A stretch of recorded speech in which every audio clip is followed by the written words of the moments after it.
আসসালামু আলাইকুম। আজ তৈরি করে দেখাবো বেগুন পোড়া।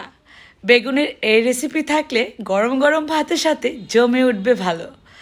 আজকের এই রেসিপিটা আশা করি অনেক বেশি ভালো লাগবে আপনাদের কাছে। যে কেউ তৈরি করে নিতে পারবেন, আর সময়টাও লাগবে অনেক বেশি কম। তবে মুখে স্বাদ লেগে থাকার মতো রেসিপি হবে আমার আজকের এই বেগুন পোড়া রেসিপি। চলুন তাহলে আর কথা না বাড়িয়ে দেখে নেই আজকের মূল রেসিপিটা। গোল বেগুনগুলা নিলাম একটা। গোল বেগুন আসলে চাক ভাজি করে খেতে দারুণ লাগে, তাই না? আমরা সবাই কম বেশি খাই। তবে আজকের যে রেসিপিটা হবে চাক ভাজির মতনই হবে, তবে একটু ভিন্ন স্বাদে। আর এটা যেভাবে কেটে নিতে হবে একটু পাতলা করে। চাক ভাজিটা যেমন আমরা 1 ইঞ্চি পুর করে কেটে নিই, এটা হবে একটু পাতলা, ঠিক এরকম। এভাবে করে বেগুনটাকে কেটে নিচ্ছি।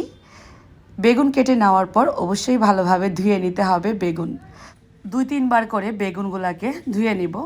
আর বেগুনের স্লাইসগুলো আমি আবারও বলছি একটু পাতলাই হবে, অত মোটা হবে না কিন্তু।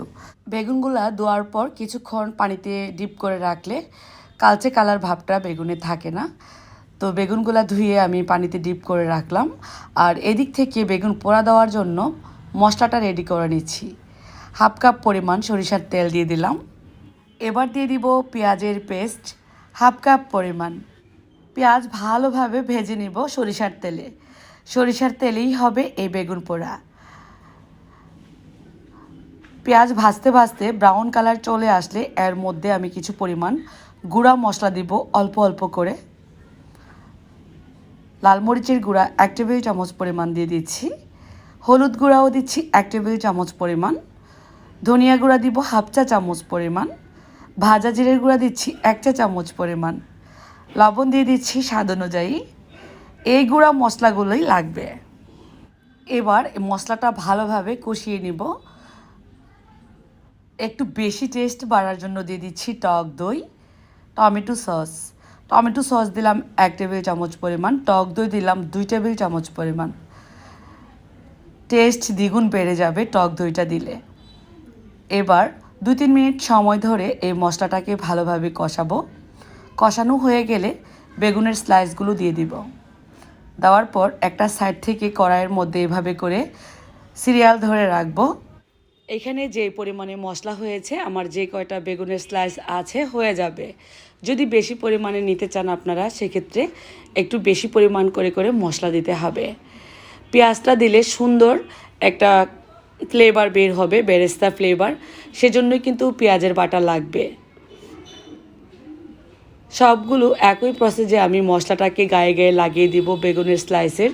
তারপর এভাবে করে চতুর্পাশে ঘুরিয়ে ঘুরিয়ে রাখবো। এই পর্যায়ে চুলার হিট কমিয়ে রাখতে হবে, না হয় মশলাটা পোড়া লেগে যাবে। যেহেতু এখানে শুধু মশলা, তো সেক্ষেত্রে কিন্তু চুলার হিট খেয়াল রাখতে হবে।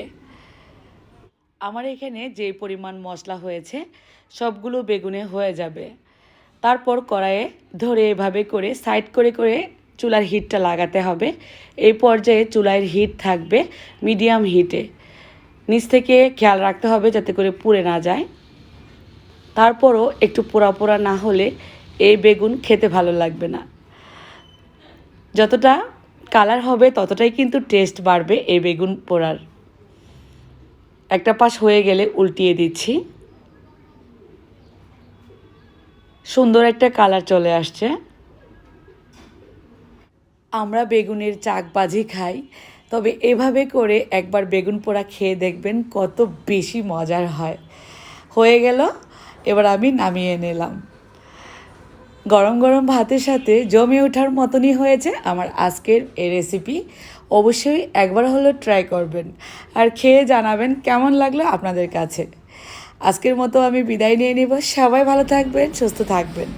আর রেসিপিটি ভালো লাগলে বেশি বেশি করে শেয়ার করে দিবেন। আজ তাহলে বিদায়। আল্লাহ হাফেজ।